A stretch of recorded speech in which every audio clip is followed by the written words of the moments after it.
Foundations of Amateur Radio. One of the many questions that new amateurs ask is, when should I get on air, and on what band? The often heard reply is just to get on air and make some noise.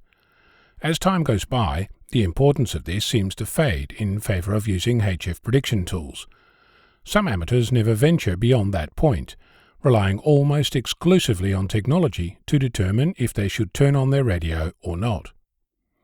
If you search the internet for current HF conditions, you'll end up with dozens of sites boldly claiming to provide precisely that information, some even using the label real time. You'll find instructions from countless self-proclaimed experts on how to read propagation conditions from their favourite site. There's even widgets that you can install on your website displaying propagation data per amateur band with helpful labels like band closed or showing conditions as poor, fair or good. Some of these widgets even include an embedded timestamp to prove just how current the information is. If that's how you decide to activate your amateur station, like I once did, I have some questions. Where is this information coming from? Is it accurate? And when was it last updated? To give you an idea of just how complex this question is, consider visiting two popular websites, solarham.net from Canada and spaceweatherlive.com from Belgium. On their homepages you'll find all manner of numbers, charts, photos, events, notifications, alerts and warnings, each related in some way to HF propagation and the condition of the sun. Sounds great. Excellent resources, job done. Well, no. Let's start simple. Location. Leaving aside where the site's owner is or where the servers are, both potential sources of confusion, consider where you are and where the remote station is that you're trying to contact. Now compare that with the propagation data location. Do you know where the measurements came from and if they're relevant to you? What about data currency? For example, if you can see the sun, you can count the number of sunspots since that data comes from physically looking at the sun. Mind you, can someone count the number of sunspots at night? It's not a trick question. The sun isn't overhead for everyone all the time, and the data from any particular observer will be out of date at night. When was the count updated? Is it still actually current, let alone real time? Obviously, not everyone uses the same data source either. In case you're wondering, why are we counting by eye in the space age? It turns out that since Galileo more than 400 years ago, it's the most long-term, reliable way to keep data consistent between observers and instruments, both of which often last only one or a few solar cycles. And it's also cheap. What about equipment changes and failures in data gathering?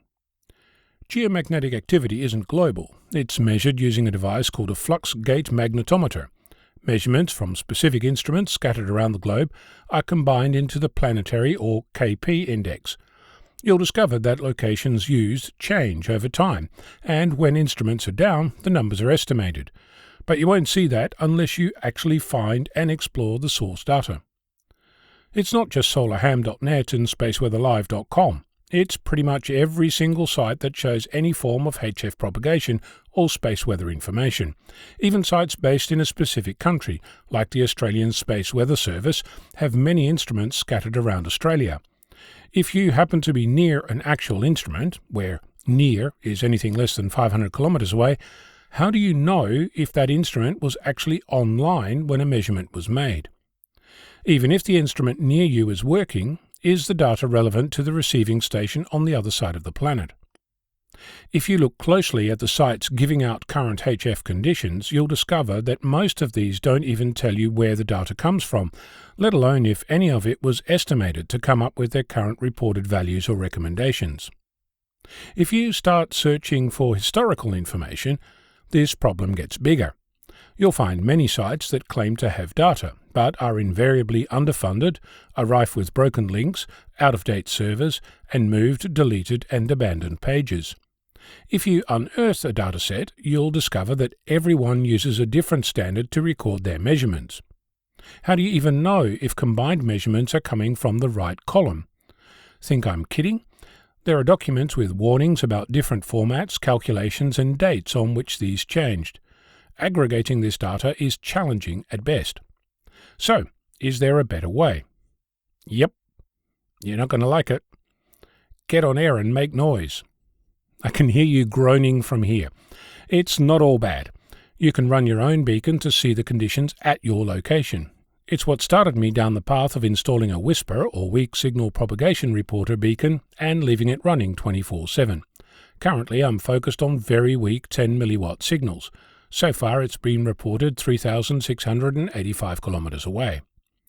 If you visit the VOACAP or Voice of America Coverage Analysis Program website, you'll find a visualization of how FT8 propagation worked between ITU zones between 2017 and 2019. It's not current, but it's an excellent way to see how propagation data can be derived from actual contacts.